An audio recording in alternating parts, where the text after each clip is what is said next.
Petit déjeuner du matin, de l'avoine, un café, et puis on se prépare pour aller prendre le bateau. Gabriella, c'est le bateau, on reprend le même bateau. Allez, on quitte l'appartement ici. Au revoir Airbnb. Au revoir. Bonjour, je suis dans l'appartement Airbnb, nouvelle journée qui commence ici. Je suis à Helsinki et je me dirige vers le ferry, donc je vais à Tallinn en Estonie. Allez, la petite marche du matin, 2 km 9, 40 minutes et je suis à l'heure aujourd'hui. Mais qu'est-ce qu'il se passe ?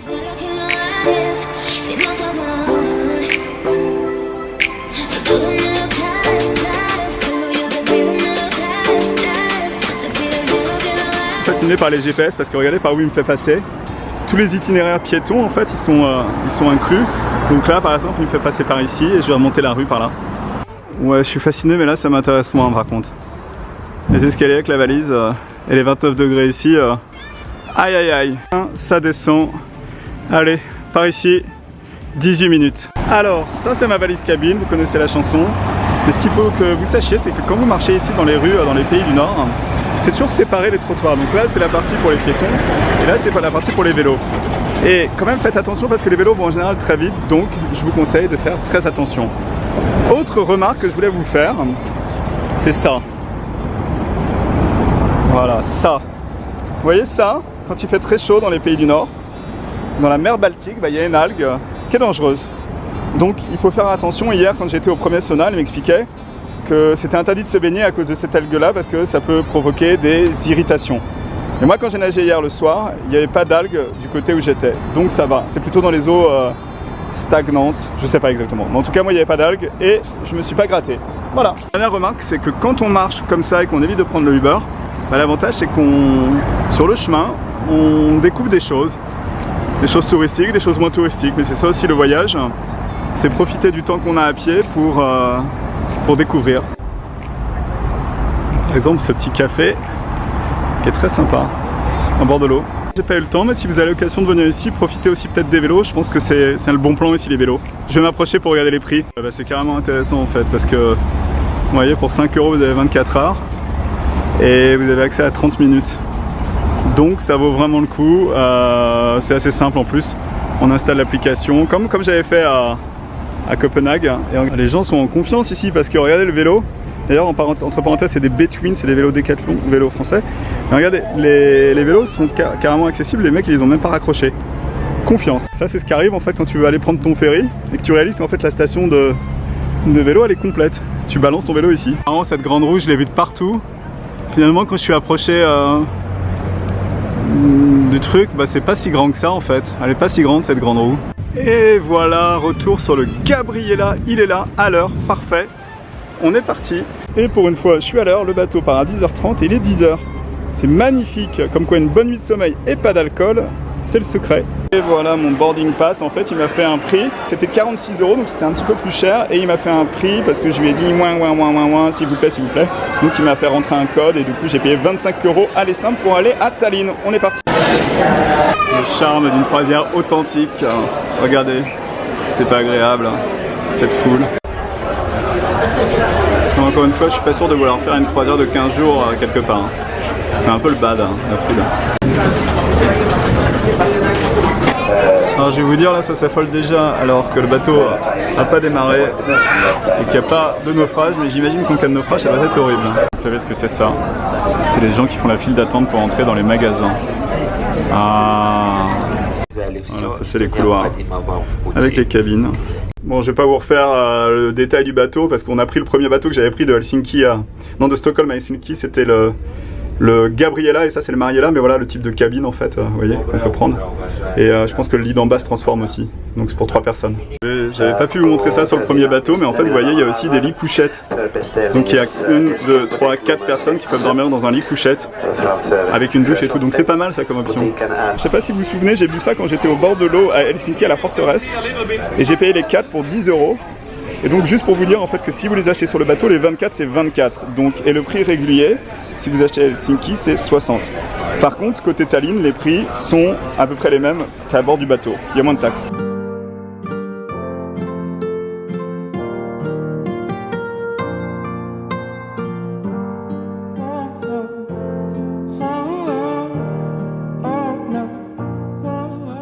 Voilà, on est parti. Je vais vous parler un petit peu du bateau. Donc, je vous ai dit qu'il y avait le Gabriela, c'est le premier bateau que j'ai pris pour faire Stockholm-Helsinki. Et en fait, il y a deux bateaux qui font ce trajet. Il y a aussi le Mariela. Donc, c'est son petit frère, sa grande soeur, je sais pas, c'est à peu près la même taille. En fait, ça se ressemble à l'intérieur. Et donc, ces bateaux-là, ils font Stockholm-Helsinki, Helsinki-Tallinn. Tallinn, après, ils reviennent à Helsinki. Helsinki, ils reviennent à Stockholm. Voilà. Au niveau de la capacité, j'ai demandé combien de personnes pouvaient aller sur le bateau. C'est un maximum de 2000 personnes, sachant qu'aujourd'hui on est 1900. Donc en gros, ce matin quand je suis arrivé, j'avais pas de billet et j'ai failli ne pas pouvoir le prendre, mais j'avais encore 99 chances, 99 places avant que ça soit clôturé. Voilà.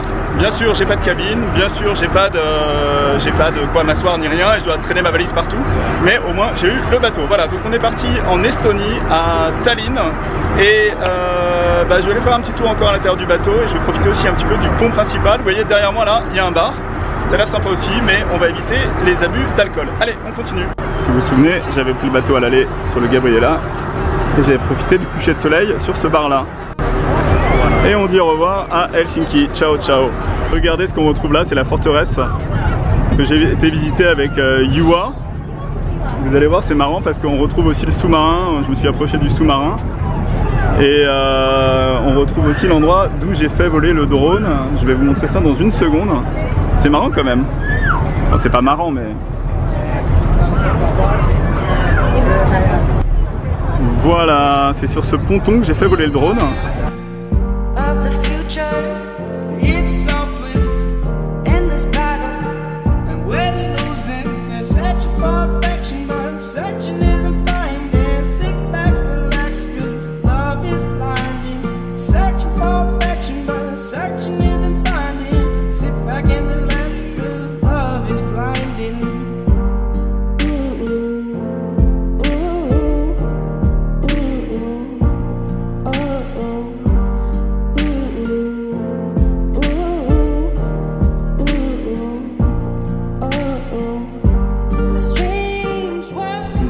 D'hélicoptère en haut du bateau. Rigolo, hein?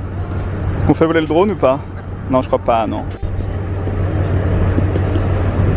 Voilà, je me suis installé ici. En fait, j'ai rien trouvé de mieux que de m'installer dans l'infirmerie parce qu'en fait, il n'y a pas de place du tout ici dans le bateau et tous les endroits où j'ai été sont bruyants. Donc je me retrouve dans l'infirmerie, mais c'est pas grave parce que avant d'arriver à Tallinn en Estonie, je voulais vous parler un petit peu de l'Estonie qui est un pays pour moi assez étonnant. C'est un pays d'Europe du Nord, donc il fait partie des 3 pays baltes.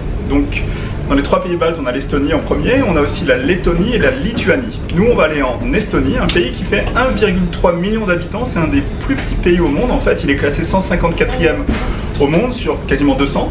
Donc c'est vraiment tout petit et c'est un pays qui est particulier parce qu'il est indépendant depuis 1991. Donc c'est quand même assez récent, c'est une trentaine d'années. Et il a quand même été pendant plus de 2 siècles sous l'emprise russe. Voilà. C'est un pays aussi qui a une nature particulière parce qu'il y a au total plus de 1500 îles qui sont rattachées à l'Estonie. Il y a des plages rocheuses, des forêts qui sont centenaires, il y a des lacs, donc c'est une nature qui est très belle. Moi c'est le genre de nature en plus que j'aime bien. La capitale de l'Estonie, donc c'est Tallinn, c'est là où on va arriver, c'est là où je vais commencer ma visite. Tallinn, c'est une capitale qui est très ancienne et qui a eu la chance d'être conservée, qui n'a pas été bombardée, donc elle doit avoir un charme assez particulier. Donc on est parti pour aller visiter Tallinn en premier, on va aller rencontrer les Estoniens. Les Estoniens parlent estonien, c'est une langue qui ressemble énormément au finlandais en fait, c'est les mêmes bases de langage. Donc du coup c'est un peu surprenant parce qu'on s'attend plus à une langue qui ressemble aux Russes, vu qu'ils ont été pendant plus de 2 siècles dominés par les Russes, mais non, pas du tout. Moi ce qui m'intéresse aussi c'est d'aller visiter la ville qui s'appelle Vardar en fait, qui est une ville qui est à 90% russophone. Donc je pense que ça va être Tallinn en premier.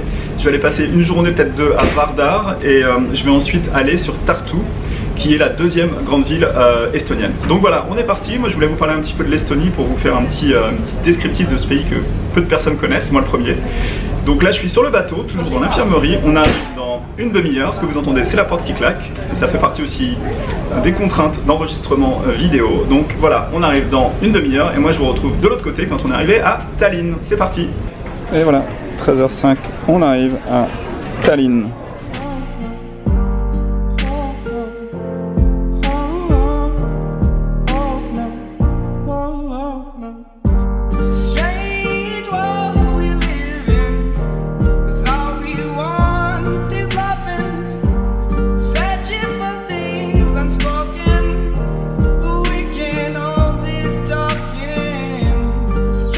c'est à peu près aussi compliqué de sortir que de rentrer. 1900 personnes à sortir en 20 minutes.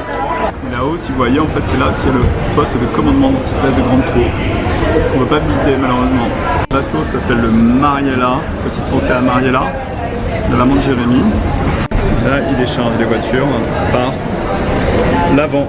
Voilà, je sais pas combien ça peut en contenir, mais à mon avis c'est beaucoup. Alors est-ce que vous savez pourquoi il y a tous ces bus ici, touristiques? Parce qu'en fait les gens ils viennent ici pour quelques heures et après ils repartent. En fait ils font des croisières de par exemple Helsinki. Helsinki ils viennent ici 2-3 heures, ils font le tour de la ville avec les bus et après ils repartent. Donc ils ont vu Tallinn.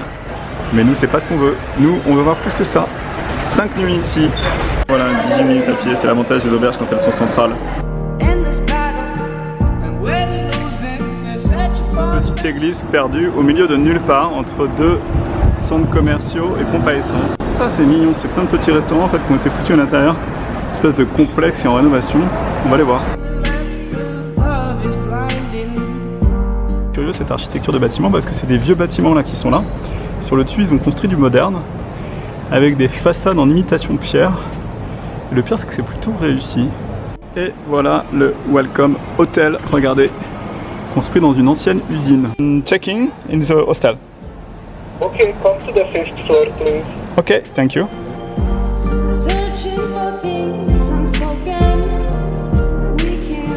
Cinquième étage, Welcome Hotel.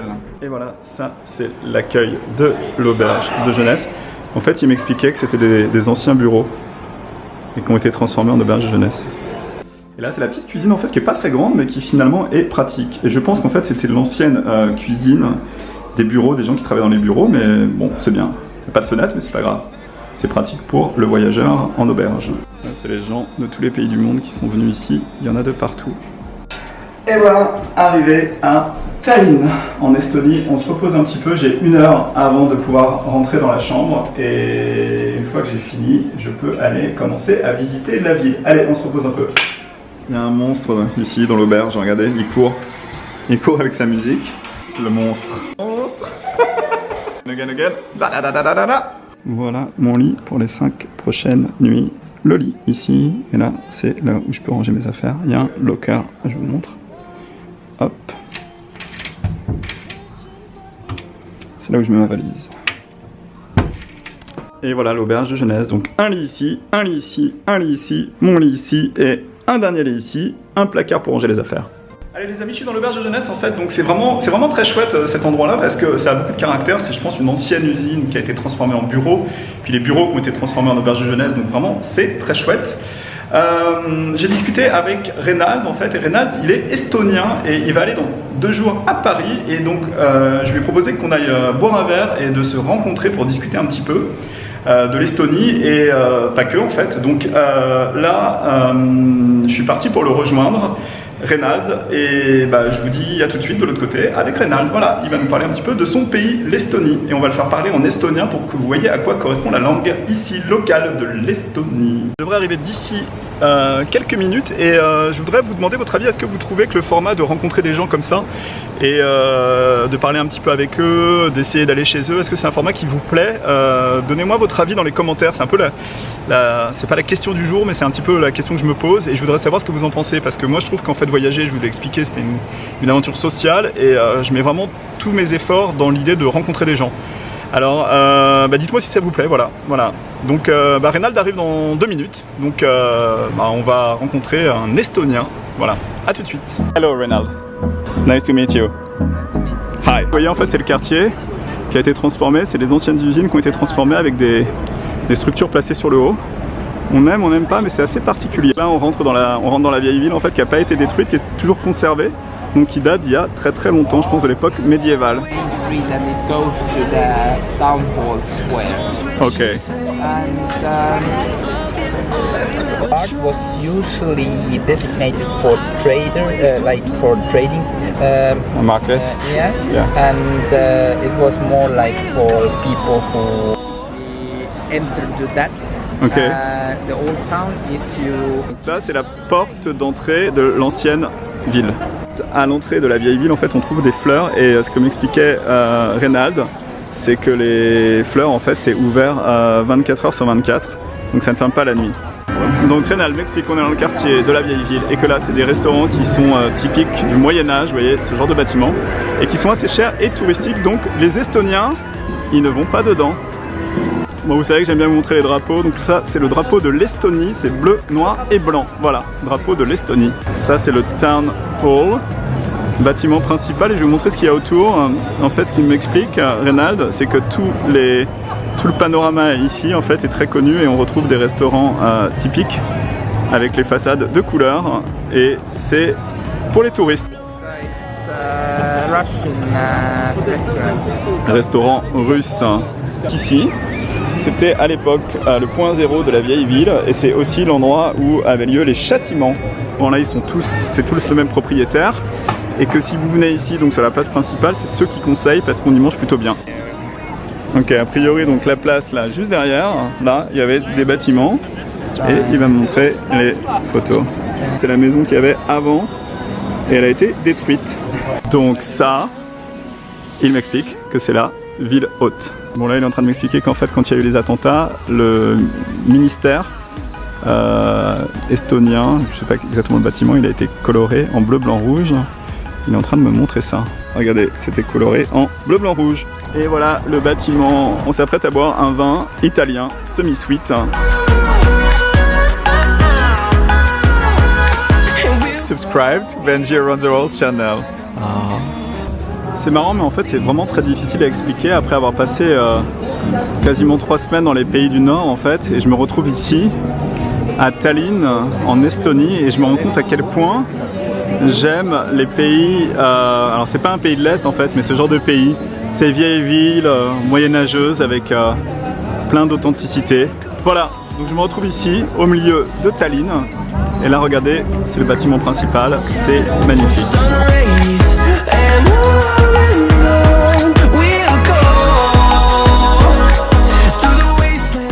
Bon voilà, je viens de quitter Reynald, c'était très sympa, en fait on a pas mal discuté de sa vie ici, de ses envies. Alors il aime beaucoup voyager, il n'est pas très fan de l'Estonie, mais c'est pas grave en fait, ça a été une conversation très intéressante. J'ai pas pu enregistrer parce qu'il est un peu timide et il aime pas forcément apparaître sur les vidéos. Voilà, donc faut savoir que quand même si vous traversez la rue ici, il faut respecter les passages piétons, sinon c'est 100 € et a priori c'est un sport national pour les flics de choper les touristes qui traversent quand le passage est rouge. Donc attention à vous si vous venez à Tallinn. Alors ça c'est étonnant, j'en ai vu des choses en voyage, mais alors ces espèces de grandes lumières installées juste devant l'église, c'est quand même assez spécial. Alors comme d'habitude j'ai aucune idée de ce que c'est, j'ai aucune idée du nom de l'église, mais c'est pas grave, tout ce qui compte c'est que je vous montre et que je vous partage ça. Voilà, bon, je vais quand même faire quelques recherches.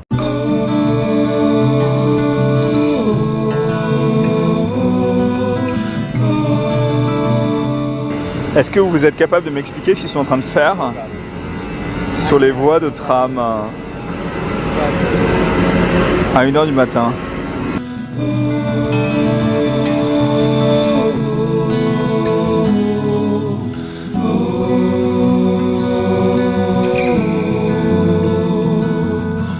Oh